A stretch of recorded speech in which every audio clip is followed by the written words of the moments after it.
انجليزيه، مش عملت كده وجابتني.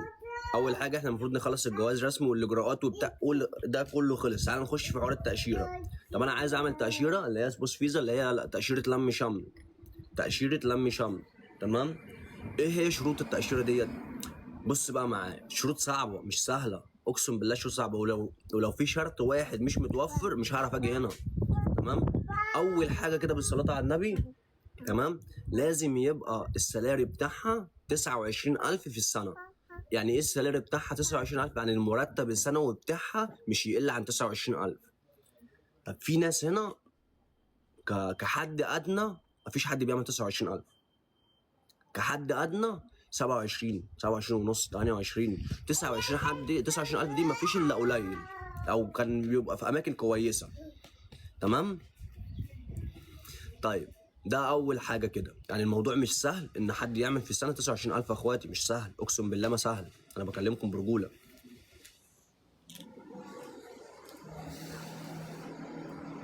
هي زي نظام ايه بقى؟ اديكم مثل.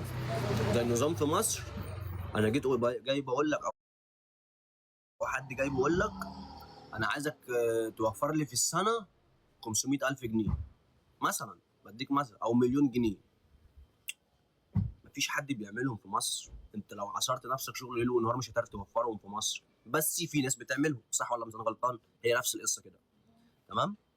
طيب تاني حاجه، لازم يبقى عندها بيت، لازم تبقى عايشه في بيت بتاعها.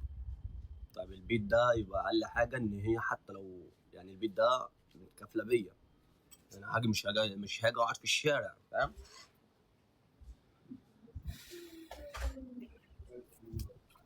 دي تاني شرط.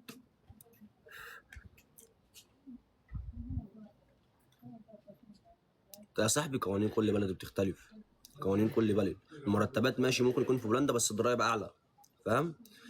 فالمهم تالت حاجه يا اخواتي، لازم يبقى هي محتفظه في فلوس عندها، تمام، ان هي تعرف تدفع حق التاشيره، حق اللي هو اسمها ايه، الشهاده الصحيه، تمام.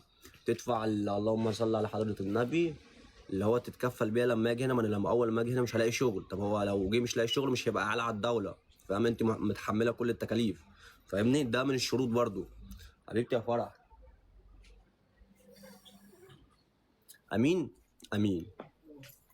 عليكم السلام.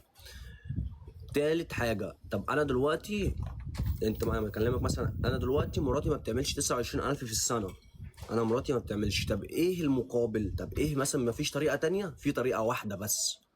طب يا عم سهلها لي. هو بقى مش سهلها لي، ده هو بيصعبها. بيصعبها ازاي؟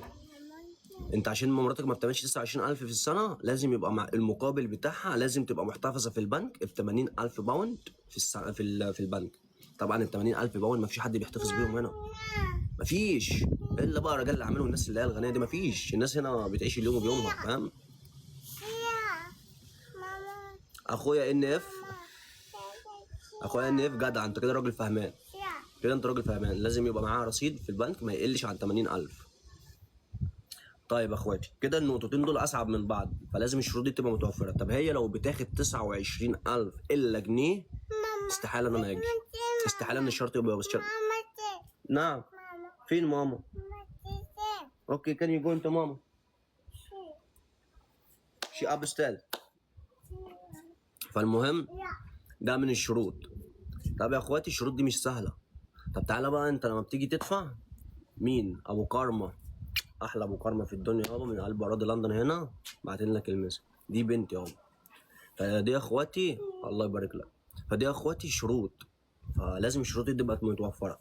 مع الشروط دي بقى انت لازم يبقى معاك، ده بكلمكم على فيزا لم شمل اللي هي الفيزا العاليه اللي انا عملتها.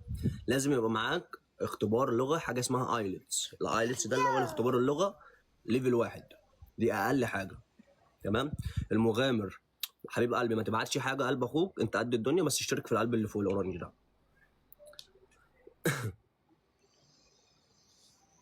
فالمهم يا اخواتي الموضوع مش سهل. طب تعالى بقى في حوار الجنسيه بقى.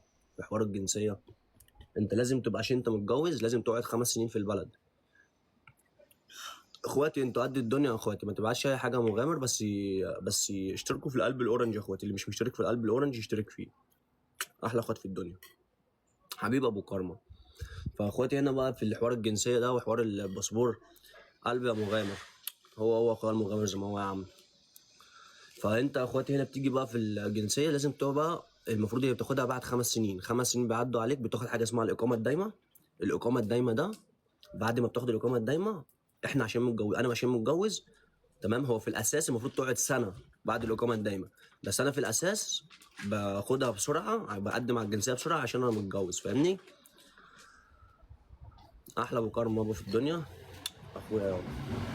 فالمهم اخواتي، حبيبي مغامر، اخويا يابا قد الدنيا، قد الدنيا، ما تبعتش حاجه يا اخي، انت اخويا من غير اي حاجه والله.